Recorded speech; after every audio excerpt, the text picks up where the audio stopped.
By that I mean to say there's absolutely no difference between men and women other than the obvious physiological differences.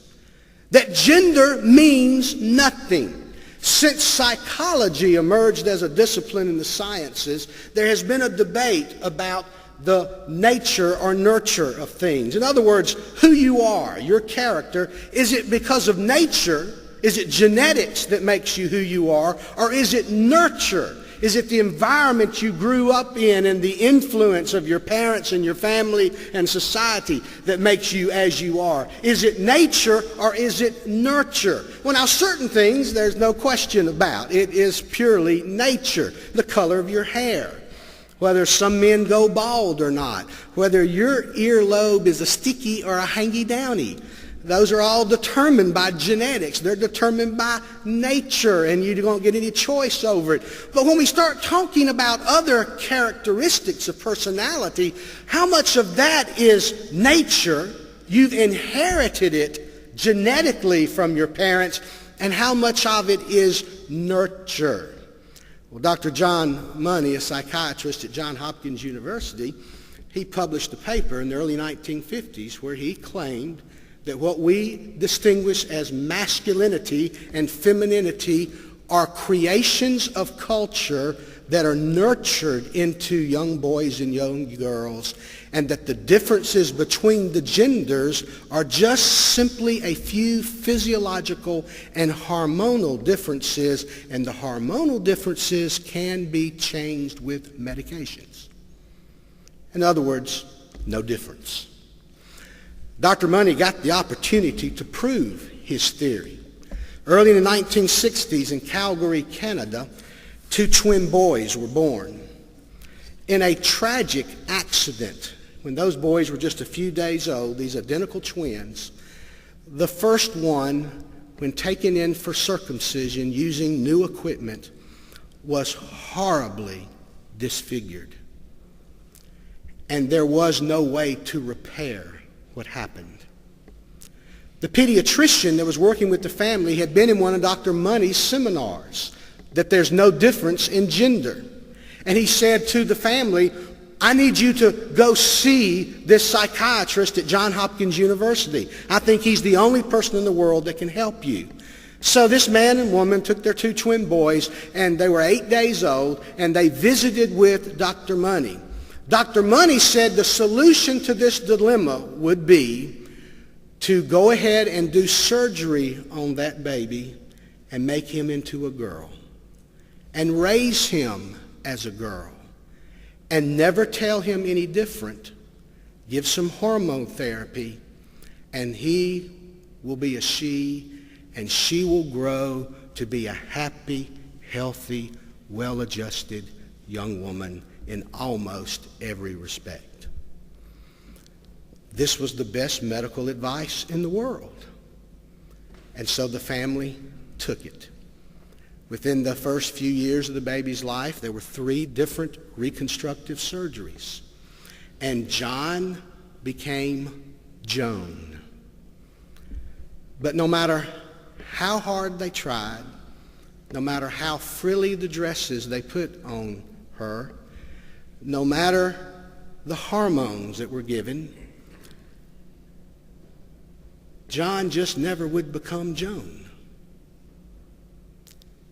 But they never told the children any different. But he always knew something wasn't right. Dr. Money continued to follow up with the family up until the child was 15 years old. At age 15, he said it was time for some radical surgery to complete the transformation. And John, or Joan's mother, decided to tell him the truth. Immediately upon hearing the truth, he took off the dress and put on a pair of jeans and said, from now on, I'm a boy. It just wouldn't take. They couldn't change him. Dr. Money published 12 academic papers on his test case. all of which proclaim what a smashing success this was. When the whole thing fell apart at age 15, Dr. Money never published a retraction, never published on the subject of John/Joan again. It wasn't until the year 2000 that a writer for Rolling Stone magazine found this man, who now has taken the name of David, has had other reconstructive surgeries, is married. He and his wife had adopted 3 children. That the story was ever told.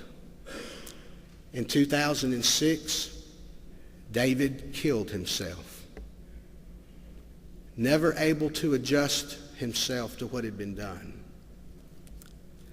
The idea that there's no difference really beyond the obvious physiological differences, that everything we call feminine and everything we call masculine, it's just a creation of our culture and it's not real. All of these kinds of ideas that academia wants to push upon us is simply not true. And all the efforts to prove it to be true have ended up in disasters in the life of some of the young people who've experienced it. However, this idea that there are no difference in gender has taken hold in the United Nations. A few years ago, the United Nations held a conference in Beijing, China, on women. The gender feminists, who insist there is no difference between men and women beyond the obvious physiological differences, dominated the conference. The conference produced thousands of pages of documents and a platform for action. They used the word gender over 2,000 times in these documents, but they never once used the word motherhood. They rarely ever used the word family. They rarely ever used the word marriage. They never mentioned the idea of sexual chastity or purity. They called for all world leadership positions to be dedicated 50% for men and 50% for women. They called for outlawing stay-at-home moms, forcing all women into the workplace and all children into state-operated and run daycare, where the cultural influences that create masculinity and femininity in their mind would be eliminated. This was United Nations at work.